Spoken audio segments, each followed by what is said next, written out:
Vous savez, il existe aujourd'hui des milliers de livres de développement personnel qui vous diront ceci. Ils affirment que tout ce dont vous avez besoin pour réussir, c'est du désir et de la détermination. Il y a des milliers de livres qui diront que tout ce dont vous avez besoin dans la vie pour réussir, c'est du désir et de la détermination. Et je suis ici pour vous dire que ce n'est tout simplement pas vrai. Ce n'est tout simplement pas vrai. Je connais beaucoup de gens qui ont du désir et de la détermination, et qui n'ont pas réussi dans la vie. C'est en partie vrai, bien sûr. Vous avez besoin de désir, bien sûr. Vous avez besoin de détermination. Mais il vous faut plus que cela. Vous avez besoin des outils et des compétences pour réussir dans la vie. Ce n'est pas moi qui le dis, c'est ce que dit la Bible. C'est l'Ecclésiaste 10, 10 dans la Bible. C'est l'un de mes versets de référence. Et il dit ceci. « S'il a émoussé le fer, et s'il n'en a pas aiguisé le tranchant, il devra redoubler de force. Mais la sagesse a l'avantage du succès. » La Bible dit que si une hache est émoussée et que son tranchant n'est pas aiguisé, il faut plus de force. En d'autres termes, si vous coupez du bois et que vous avez une hache émoussée, cela demande plus d'efforts, beaucoup plus d'efforts pour couper le bois. Mais si votre hache est bien affûtée, ce n'est tout simplement pas aussi difficile. Et le verset ajoute « La sagesse a l'avantage du succès. Chaque fois que vous venez à l'église, comme en ce moment même, vous aiguisez votre hache, car je vais vous enseigner certaines compétences qui vous aideront à réussir dans votre vie. Lorsque vous participez à une étude biblique, à un petit groupe ou que vous suivez un cours, vous ne perdez jamais votre temps en aiguisant votre hache, car la compétence apportera le succès. L'une des compétences dont vous avez besoin est d'apprendre à gérer les personnes négatives dans votre vie, les détracteurs qui veulent vous empêcher de réussir. Un détracteur est une personne qui dit que quelque chose ne fonctionnera pas ou n'est pas possible. Un cynique qui exprime habituellement des opinions pessimistes. Voilà ce qu'est un détracteur. Or, tous ceux qui ont accompli quoi que ce soit dans la vie ont eu des détracteurs. Quand les frères Wright ont commencé à inventer le premier avion, les gens disaient « Cela ne marchera jamais, vous ne pouvez pas voler, les êtres humains ne peuvent pas voler ». Quand Moïse traversait le désert, les gens disaient « Nous allons mourir dans le désert, nous n'arriverons jamais à la terre promise ». Quand on a dit que nous allions sur la Lune, les gens ont dit « Vous ne pourrez jamais aller sur la Lune ». Tout ce qui a été fait de grand a toujours eu ses détracteurs. Permettez-moi de commencer par dire ceci. Les détracteurs dans votre vie ne sont pas de mauvaises personnes. Ce ne sont pas de mauvaises personnes. En fait, il y a des détracteurs dans votre vie qui vous aiment. Et il y a des détracteurs qui veulent réellement ce qu'il y a de mieux pour vous. Ils se trompent, tout simplement. Et la raison pour laquelle ils se trompent et disent que cela ne peut pas être fait, ou que vous ne pouvez pas le faire, c'est parce qu'ils ne savent pas ce que Dieu vous a dit. Dieu vous a donné un rêve. J'ai toujours voulu faire ceci. Dieu vous a donné une vision. Dieu vous a donné une mission. Dieu vous a donné un but, et il n'a pas donné ce rêve à quelqu'un d'autre. Quelqu'un d'autre ne comprendra donc pas ce rêve comme vous le comprenez. Ils auront donc tendance à être négatifs à ce sujet. Pour chaque personne qui poursuit son rêve dans la vie, il y en a 9 qui sont mortes de peur à l'idée de le faire. Tout ce qu'elles voient, ce sont les problèmes. Tout ce qu'elles voient, ce sont les aspects négatifs, et ce sont comme des géants qui se dressent sur leur chemin et les terrifient. Alors, comment faire face à l'opposition et à la négativité? C'est l'une des premières compétences que vous devez apprendre en tant que leader. Comment ne pas laisser la négativité vous abattre? Vous devez apprendre cela si vous voulez être un leader dans la vie. Comment apprendre cela? Heureusement, nous avons une histoire dans la Bible qui nous raconte et nous enseigne cette compétence. C'est l'histoire de David et Goliath. Vous connaissez cette histoire de ce petit berger, un jeune garçon qui garde les moutons alors qu'Israël combat son grand ennemi, les Philistins. Et les Philistins avaient un homme qui était littéralement un géant.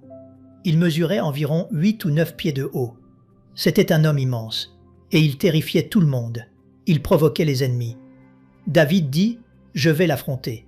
Mais bien avant que cela n'arrive, David a dû faire face à 4 autres géants. Les 4 géants qu'il a affrontés avant Goliath étaient tous des détracteurs. C'étaient des gens qui ne croyaient pas en ses capacités, qui ne croyaient pas en sa compétence, qui ne croyaient pas que Dieu travaillait dans sa vie. Il a dû lutter contre eux avant de pouvoir aller affronter Goliath. Comment gérez-vous les détracteurs dans votre vie? Il y a 4 choses que vous devez faire. C'est une compétence que vous devez apprendre si vous voulez un jour être un leader. Premièrement, rappelez-vous qu'ils ne sont pas Dieu. Ce sont peut-être des gens bien. Ils vous aiment peut-être. Ce sont peut-être des gens formidables, mais ils ne sont pas Dieu. Alors, ne traitez pas leur opinion comme si c'était l'opinion de Dieu.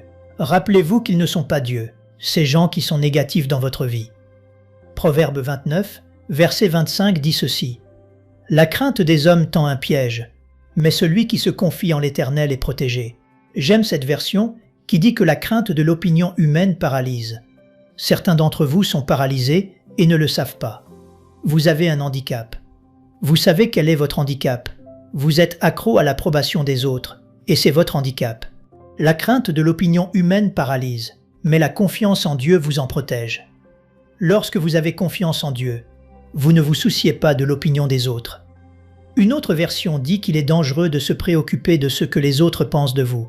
Ce que les autres pensent de vous ne vous regarde pas. Ce que les autres pensent de vous ne vous regarde pas. Vous ne devriez pas vous soucier de ce que les autres pensent. Vous ne devriez vous soucier que de ce que Dieu pense de vous. Si vous vous souciez de ce que les autres pensent de vous, vous finirez par être paralysé. Vous ne tenterez rien. Certains d'entre vous ont été enfermés dans une prison de peur qu'ils se sont eux-mêmes créés. Et mon travail en tant que pasteur est de vous aider à ouvrir cette porte, de vous aider à briser la chaîne, de vous aider à sortir et à devenir ce que Dieu voulait que vous soyez, à poursuivre ce rêve. Vous serez détourné du but de Dieu pour votre vie si vous vivez pour le but de quelqu'un d'autre. Ésaïe 8, 13. Je veux que nous lisions ce verset à haute voix avec beaucoup d'enthousiasme, d'accord? Lisez-le avec moi. C'est l'Éternel des armées que vous devez sanctifier. C'est lui que vous devez craindre et redouter. Si vous le craignez, vous n'avez besoin de rien craindre d'autre. Si vous craignez Dieu, vous n'aurez peur de personne d'autre, car vous savez que Dieu prendra soin de vous. Plus Dieu prend de la place dans votre esprit, plus l'opinion des gens diminue. Plus l'opinion des gens prend de la place dans votre esprit, plus Dieu semble petit. Donc, le point de départ si vous voulez être un leader, c'est d'avoir une grande vision de Dieu, car cela réduira tous les problèmes. Plus Dieu semble grand dans votre vie, plus vos problèmes sont petits. Plus Dieu est grand, plus l'opinion des autres est petite. Il est dit que le Seigneur est tout-puissant. Dieu est un grand Dieu, un Dieu tout-puissant. Et il est dit que si je le crains, je n'ai à craindre personne d'autre. En d'autres termes, si je me soucie de son opinion, je n'ai pas à me soucier de l'opinion de qui que ce soit d'autre. Plus votre vision de Dieu grandit, plus vos problèmes diminuent. Si vous êtes le Dieu de votre propre vie, votre vie ne vaut rien. Désolé de le dire, je me lève le matin parce que vous n'avez pas de raison suffisante. Rien de plus grand que vous-même pour vivre. Vous plaisantez? Vous pensez avoir été mis sur cette terre pour vivre pour vous-même? Vraiment? Vous pensez que Dieu a créé l'univers entier et qu'il s'est donné tout ce mal pour vous créer afin que vous puissiez vivre votre petite vie mesquine? Aucune chance. Vous avez été créé pour quelque chose de bien plus grand. Vous devez donc commencer par acquérir une grande vision de Dieu. Et les gens qui vous rabaissent, les gens négatifs qui vous disent que ce n'est pas possible, ils ne sont pas Dieu. Ils sont peut-être bons, ils vous aiment peut-être, vous les aimez peut-être, mais ils ne sont pas Dieu. Rappelez-vous qu'ils ne sont pas Dieu. D'ailleurs, laissez-moi vous poser cette question. À qui est-ce que je permets de jouer au Dieu dans ma vie? À qui permettez-vous de jouer au Dieu dans votre vie? Il y a un mot pour cela, c'est de l'idolâtrie. Vous avez fait de l'opinion de quelqu'un une idole, et vous ne serez pas tout ce que Dieu veut que vous soyez. Ils sont peut-être bien, mais ils ne sont pas Dieu. D'accord? Numéro 2. Deuxième chose que David a faite, et vous devez le faire aussi si vous voulez être un leader. Si vous voulez réussir dans la vie, ne vous laissez pas distraire par la négativité, par les gens qui disent que c'est impossible, par les gens qui vous disent que vous n'êtes pas la bonne personne, que vous n'êtes pas l'homme ou la femme de la situation. Ne vous laissez pas distraire. Une bonne illustration de cela est l'histoire de Néhémie dans la Bible. Néhémie n'était pas pasteur, il n'était pas prêtre, c'était un homme d'affaires. Israël avait été emmené captif par les Babyloniens. Vous savez où c'est? En Irak. Ils les y ont déplacés pendant 70 ans. Et après 70 ans, ils les ont laissés rentrer chez eux. Lorsqu'ils sont rentrés, la ville de Jérusalem était détruite et sans défense, parce que tous les murs avaient été abattus. Néhémie a eu une grande idée. Cet homme d'affaires a dit « Je vais rebâtir ma ville, et je vais commencer par reconstruire la muraille pour la protection de notre ville. » L'homme d'affaires se dit « Je vais rebâtir notre ville. Elle s'écroule, elle tombe en morceaux, et nous commencerons par la muraille. » Bien sûr, il y a eu une opposition instantanée parce que les ennemis d'Israël à Jérusalem ne voulaient certainement pas qu'ils soient capables de se défendre. Ils essayent donc de s'opposer à eux. Pourriez-vous noter ceci? Chaque opportunité s'accompagne d'une opposition. Vous pouvez compter là-dessus dans la vie. En tant que leader, vous réalisez que chaque opportunité s'accompagne d'une opposition. Je n'ai jamais rien fait dans ma vie qui n'ait été contesté par quelqu'un. À chaque opportunité correspond une opposition. Opportunité plus opposition égale volonté de Dieu. Les ennemis de Néhémie essaient donc de faire tout ce qu'ils peuvent pour arrêter la reconstruction de la muraille autour de Jérusalem par ce bonhomme d'affaires pieux. La première chose que les ennemis essayent, c'est le ridicule. Les gens essaieront d'utiliser le ridicule dans votre vie pour vous empêcher de faire des choses. Ils ont essayé d'utiliser le ridicule, mais cela n'a pas fonctionné. Alors ils ont essayé une deuxième chose, les rumeurs. Les gens feront cela dans votre vie pour vous arrêter. Ils répandront des rumeurs sur vous au travail.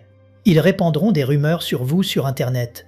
Ils répandront des rumeurs pour essayer de vous arrêter. Cela n'a pas fonctionné. Alors ils ont carrément menacé Néhémie. Ils ont dit « Si tu continues ce projet, nous allons te tuer. » Là, ça devient sérieux. Mais cela n'a pas arrêté Néhémie. Il était diligent, déterminé et ne se laissait pas distraire.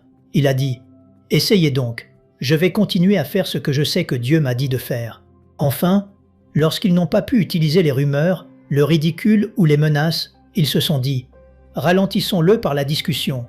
Voyons s'il veut bien nous rencontrer pour en discuter. » En réalité, ils ne voulaient pas qu'il se passe quoi que ce soit, si ce n'est que la discussion ralentisse le projet.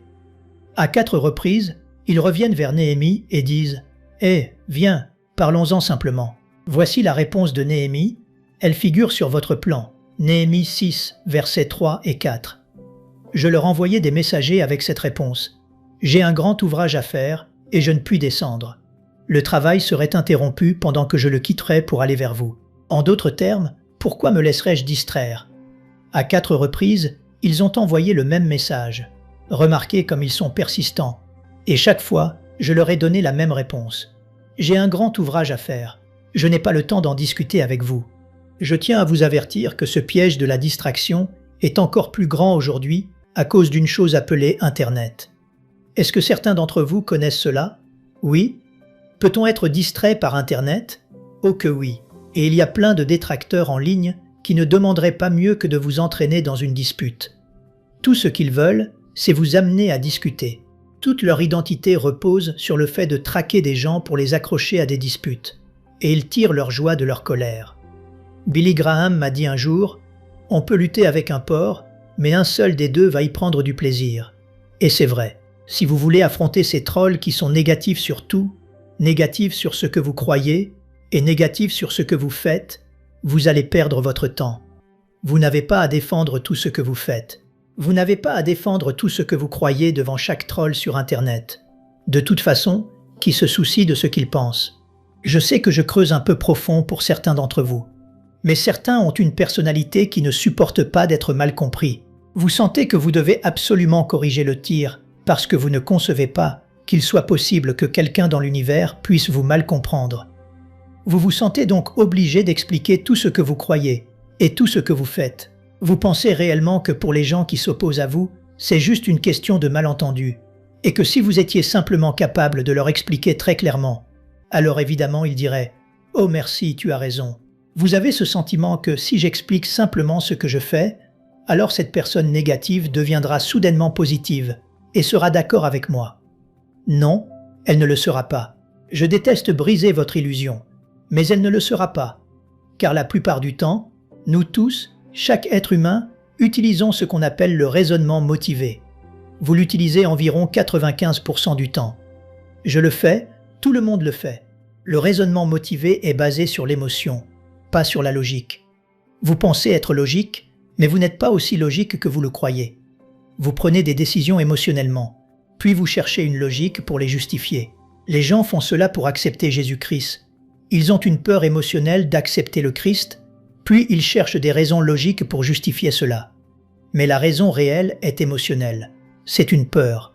C'est une peur de perdre le contrôle. Une peur de perdre ma liberté. Vous plaisantez? Qui pensez-vous qui vous a créé? Mais nous prenons des décisions basées sur l'émotion, par raisonnement motivé. Si quelqu'un ne veut pas vous aimer, il ne vous aimera pas, tout simplement. Certaines personnes ne veulent pas vous aimer. Je regrette de vous le dire. Et toutes les explications que vous donnerez ne changeront pas leur avis. En fait, si quelqu'un a 3 raisons de penser que vous avez tort et qu'il ne vous aime pas, et que soudain vous lui montrez logiquement que ces raisons sont fausses, cela ne le rend pas heureux. Cela le rend furieux. Tout d'un coup, il doit aller chercher 3 autres raisons parce que vous venez de réduire les siennes à néant. Et en fait, vous l'avez mis encore plus en colère, parce que vous avez exposé le fait qu'il a pris une décision basée sur l'émotion et non sur la logique. Certains malentendus à votre sujet ne seront pas corrigés avant que nous n'arrivions au ciel. Au ciel, tout sera exposé. Toute la vérité sera rendue évidente. Vos motivations, vos raisons et tout ce genre de choses. Ce sera clair pour tout le monde. C'est pourquoi Jésus a dit ceci dans Matthieu 10, verset 26. « Ne les craignez donc point, car il n'y a rien de caché qui ne doive être découvert, ni de secret qui ne doive être connu. Ayez simplement la foi d'attendre ce jour-là. Ne sentez pas que vous devez passer tout votre temps à défendre pourquoi vous faites ce que vous faites, ou ce que vous faites, ou à qui vous le dites, ou ce que vous croyez. Vous n'avez pas à le faire. Un jour, tout sortira au grand jour. Tout le monde saura comment les choses sont réellement. Ayez la foi d'attendre ce jour. Ce qui compte vraiment, ce n'est pas ce que les autres pensent de vous, c'est uniquement ce que Dieu pense de vous. D'accord? Numéro 3. La 3e clé. Réalisez qu'ils ne sont pas Dieu, ne vous laissez pas distraire. Numéro 3. Ne rendez jamais l'attaque. Jamais, jamais, jamais, jamais, jamais ne rendez l'attaque à un détracteur. Laissez tout entre les mains de Dieu. Ne soyez pas insolent, ne soyez pas sarcastique, ne ripostez pas. Laissez-moi vous montrer quelques versets à ce sujet. Lisons Proverbe 11, 12 ensemble à haute voix. « Celui qui méprise son prochain est dépourvu de sens, mais l'homme intelligent se tait. » Arrêtez-vous là. Il est insensé de parler avec mépris des autres. Dieu considérerait beaucoup de gens sur Internet comme des insensés, car ils parlent sans cesse avec mépris des autres. Des gens d'autres tendances politiques, d'autres religions, des gens qui ont d'autres goûts musicaux, des gens qui n'aiment pas l'équipe de sport que vous aimez. Il est dit qu'il est insensé de parler avec mépris des autres. Si vous êtes intelligent, vous resterez quoi? Oui, silencieux. Comme je l'ai dit, Dieu dirait qu'il y a beaucoup de gens insensés dans le monde, et particulièrement sur Internet. Et si je me joins à ces gens pour dénigrer quelqu'un d'autre, je suis un insensé à ce moment-là. Je suis un insensé. Je suis un insensé chaque fois que je parle avec mépris de qui que ce soit. Il n'y a aucune marge d'interprétation dans ce verset, et je pourrais vous en montrer 20 ou 30 autres qui disent la même chose. Alors, mettez une fermeture éclair sur votre bouche et arrêtez de parler avec mépris des autres, même quand ils vous attaquent. Laissez-moi vous confier un petit secret. Certains de ces détracteurs dans votre vie, qui vous disent que ce n'est pas possible, qui sont négatifs tout le temps, qui commentent toujours votre mariage, votre apparence, vos enfants ou n'importe quoi d'autre, certains d'entre eux ne sont pas très brillants. Ils ne sont tout simplement pas très brillants. N'importe quel imbécile peut critiquer. Vous savez, il faut du génie pour construire un bâtiment. N'importe quel imbécile peut le critiquer. Il faut du génie pour créer une œuvre d'art. N'importe quel imbécile peut la critiquer. Il faut du génie pour réaliser un grand film. N'importe quel imbécile, vous pouvez apprendre à un chimpanzé à critiquer. Il dit donc ici, ne rendez pas l'attaque. Certains de ces détracteurs dans votre vie ne sont pas si brillants. Et vous, avec votre esprit brillant, pourriez les remettre à leur place assez rapidement. Ne le faites pas. Parfois, j'entends quelqu'un dire quelque chose sur moi et je me dis « Oh là là, je pourrais démonter cela assez vite. » Et j'ai cette petite repartie cinglante que je pourrais leur renvoyer et qui les terrasserait. Mais je ne l'utilise jamais. Jamais. Pourquoi? Parce que la Bible dit de ne pas riposter. La clé est de répondre comme Jésus. 1 Pierre chapitre 2 dit ceci. « Lui qui injuriait, ne rendait point d'injures, maltraitait, ne faisait point de menaces, mais s'en remettait à celui qui juge justement. Je veux que vous écriviez ceci sur votre plan. Je ressemble le plus à Jésus quand je reste silencieux sous l'attaque. Je ressemble le plus à Jésus quand je reste silencieux sous l'attaque, que je remets simplement les choses entre les mains de Dieu et que je réalise qu'un jour, tout sera équilibré. Dieu réglera les comptes. La vérité sortira. Toutes les choses désagréables qui ont été dites sur vous et qui sont fausses ne vaudront rien. Ce qui comptera, c'est ce que Dieu a dit de vous. Et en réalité, lorsque vous répondez comme Jésus, vos critiques, vos agresseurs, vos détracteurs vous aident. Laissez-moi vous montrer comment cela fonctionne.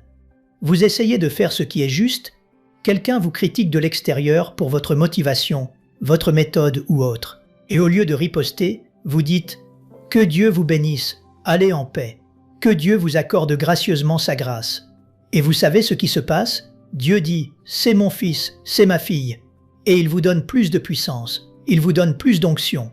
Ainsi, la façon d'obtenir plus de puissance, plus d'onction, plus de bénédiction dans votre vie, c'est de refuser de riposter. Alors, ces personnes négatives vous aident réellement parce que Dieu voit que vous répondez de la bonne manière et il vous donne simplement plus de bénédiction. Je peux confier plus de bénédiction à cet homme. Je peux confier plus de bénédiction à cette femme. Je ressemble le plus à Jésus quand je reste silencieux sous l'attaque. Numéro 4.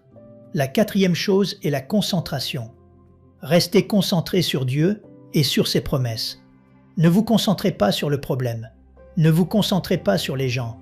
Ne vous concentrez pas sur les détracteurs. Restez concentré sur Dieu et sur ses promesses. Devenez une personne de promesses. Apprenez les promesses de la Bible. Il y en a environ 7000 dans la Bible. Des promesses de Dieu pour vous. 1 Samuel chapitre 30, verset 6 dit ceci. Des gens amers parlaient contre David et parlaient de le lapider. C'était plus tard dans sa vie quand il était roi. Des gens amers parlaient de David et parlaient de le lapider. Mais David trouva sa force dans la télévision? Oh, c'est la version révisée, médiocre et pervertie. Non. David trouva sa force où? En l'Éternel. En l'Éternel. Quand quelqu'un fait son détracteur, n'allez pas cancaner sur lui avec quelqu'un d'autre au bureau. Trouvez simplement votre force en l'Éternel. Seigneur, je sais que tu m'aimes. Je sais que tu as un plan pour ma vie. Je vais te faire confiance. Regardez ces derniers versets. Psaume 118, 6, David dit « L'Éternel est pour moi, je ne crains rien. Que peuvent me faire des hommes ?»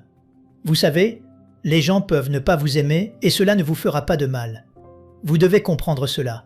Vous n'avez besoin de l'approbation de personne d'autre pour être heureux et vous ne l'obtiendrez probablement pas si vous ne l'avez pas encore obtenu. Vous n'avez besoin de l'approbation de personne pour être heureux. Vous êtes aussi heureux que vous choisissez de l'être. Vous n'avez pas besoin de l'approbation de vos parents, de votre frère, de votre sœur ou d'un ami. Vous êtes aussi heureux que vous choisissez de l'être. Il dit « L'Éternel est pour moi, je ne crains rien. Que peuvent me faire des hommes ?» Ils ont leurs opinions et alors, Psaume 119, 41 et 42. David prie « Éternel, que ta bonté vienne sur moi. Montre-moi combien tu m'aimes, Seigneur. Tu m'aimes, Seigneur. Alors peu importe si quelqu'un d'autre ne m'aime pas. Montre-moi combien tu m'aimes, Seigneur, et ton salut selon ta promesse. Avez-vous été sauvés? Dieu a fait la promesse de vous sauver. Il dit « Sauve-moi selon ta promesse, et je pourrai répondre à celui qui m'outrage, car je me confie en ta parole. » Psaume 119, 11 dit « Je serre ta parole dans mon cœur. » C'est ce que vous devez faire. Au lieu de stocker dans votre cœur ou dans votre esprit toutes les choses négatives que les gens ont dites de vous, vous devez stocker les promesses de Dieu dans votre cœur et dans votre esprit. Ce que Dieu dit de vous est ce qui compte. Le reste n'a pas d'importance. David dit « Sauve-moi selon ta promesse. » Avez-vous été sauvés? Quelle est la promesse de Dieu? La promesse de Dieu est celle-ci. Romains 10, 13. Car quiconque invoquera le nom du Seigneur sera sauvé. C'est une promesse. Nous aimerions vous donner l'opportunité de faire de Jésus le Seigneur de votre vie. Voulez-vous bien prier avec moi? Dites Seigneur Jésus, je me repens de mes péchés. Viens dans mon cœur. Je fais de toi mon Seigneur et Sauveur. Et merci Seigneur pour le baptême du Saint-Esprit en moi. Dans le nom de Jésus. Par cette simple prière, nous croyons que le Saint-Esprit vous conduit sur le chemin de la nouvelle naissance. Allez dans une bonne église dont le fondement est la parole de Dieu, passez par les eaux du baptême et donnez à Dieu la première place. Nous espérons de tout cœur que ce message vous encouragera. Si vous connaissez quelqu'un qui puisse être encouragé, s'il vous plaît, envoyez-le lui pour nous aider à atteindre plus de gens et à propager l'Évangile. Édifions le corps de Christ ensemble. Appuyez sur la cloche des notifications et merci infiniment de nous soutenir en vous abonnant à notre chaîne. N'hésitez pas à laisser vos requêtes de prière dans la section des commentaires. Sachez que même si vous ne voyez pas de réponse à votre requête, que ce soit sur YouTube, email, Facebook ou sur Messenger, nous avons prié pour vous. Nous invitons humblement le corps de Christ à soutenir chaque requête en écrivant une prière dans la section commentaires. Tenez-vous ferme dans la foi avec nous pendant que nous prions. Que la grâce et la paix du Seigneur Jésus-Christ soient avec vous tous et qu'il vous bénisse merveilleusement.